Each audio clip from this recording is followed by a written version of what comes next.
হে এভৰিৱান, কি খবৰ আপোনালোকৰ? আশা কৰোঁ আপোনালোক সকলোৱে ভালে আছে। আজি মই আপোনালোকলৈ এটা ৰেচিপি ভিডিঅ' লৈ আহিছোঁ। আৰু এতিয়া যিহেতু বগৰী ছিজন হয়, সেইকাৰণে মই বগৰী আচাৰ লৈ আহিছোঁ। এখিনি মিঠা আচাৰ আৰু এখিনি জ্বলা আচাৰ। আৰু বগৰী আচাৰটো সাধাৰণতে সকলোৰে ঘৰত বনোৱা হয়, সকলোৱে জানে, কিন্তু মই কেনেকৈ বনাওঁ তাকে আপোনালোকক দেখাব বিচাৰিলোঁ। আৰু মোৰ এই আচাৰবিধ বিৰাটেই প্ৰিয় হয়। বগৰীখিনি কেইদিনমান মই ৰ'দত দিলোঁ আৰু ধুনীয়াকৈ পকিব দিলোঁ। যেতিয়া পকি গ'ল ধুনীয়াকৈ, তেতিয়া অকণমান এনেকৈ হাতেৰে হেঁচি হেঁচি মই পিটিকি দিলোঁ, যাতে নিমখ চিমখ আৰু মছলাখিনি যিখিনি দিম মই সেইখিনি ধুনীয়াকৈ বগৰীটোৰ ভিতৰতো ধুনীয়াকৈ সোমাই যায়। তাৰপিছত মই মছলাখিনি এনেদৰে ভাজি ল'লোঁ। মছলাৰ ভিতৰত আপোনাৰ আচাৰত সাধাৰণতে যোনখিনি মছলা দিয়া হয়, গোটা ধনিয়া, সৰিয়হ, জিৰা, কেইটামান মিঠি দি দিলোঁ আৰু শুকান জলকীয়া কেইটামান দিছোঁ, আজৱাইন অকণমান দিছোঁ। তেনেকৈ গোটেইখিনি ভাজি পনে মই মিক্সি গ্ৰাইণ্ডাৰত গ্ৰাইণ্ড কৰি ল'লোঁ। আৰু মই বেছিকৈ গ্ৰাইণ্ড কৰা নাই, অকণমান গোটা গোটাকৈও থাকিব দিছোঁ।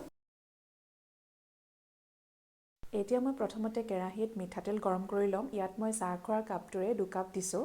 আৰু তেলখিনি গৰম হোৱাৰ লগে লগে ইয়াত মই শুকান জলকীয়া 3টামান দি দিছোঁ। তাৰপিছত গ্ৰাইণ্ড কৰি লোৱা মছলাখিনি 1 চামুচ দি দিছোঁ গৰম তেলত। আৰু এইখিনিতে মই গেছটো একেবাৰে অফ কৰি দিলোঁ।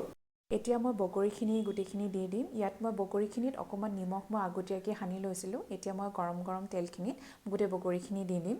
আৰু এইখিনিয়ে মই জ্বলা আচাৰ বনাইছোঁ। বগৰীখিনি তেলত ধুনীয়াকৈ মিক্স কৰি লোৱাৰ পিছত বাকী মছলাখিনিও মই ইয়াতে দি দিছোঁ। আৰু মছলাখিনি দিয়াৰ পিছত মই ইয়াত ৰেড চিলি 1 চামুচো দিছিলোঁ, কিন্তু সেইটো ক্লিপ লোৱা নহ'ল। আৰু এয়া মোৰ বগৰী জ্বলা আচাৰ ৰেডি হৈ গ'ল। বগৰী মিঠা আচাৰটোৰ একেটাই প্ৰচেছ হয়, জ্বলা আচাৰটোৰ নিচিনাই হয়, কিন্তু শেষত আপোনালোকে গুড় দিব পাৰে আৰু কিছুমানে আগতো গুড়টো পাক উঠাই লয়, কিন্তু মই একেবাৰে একেটা প্ৰচেছতে একেবাৰে লাষ্টত মই গুড়খিনি দিছোঁ। আৰু বগৰীখিনিত কিমান মিঠা লাগে আপোনাক, সেইটো আপোনালোকৰ টেষ্টৰ ওপৰত ডিপেণ্ড কৰে, কিমান গুড় দিব বিচাৰে আপোনালোকে।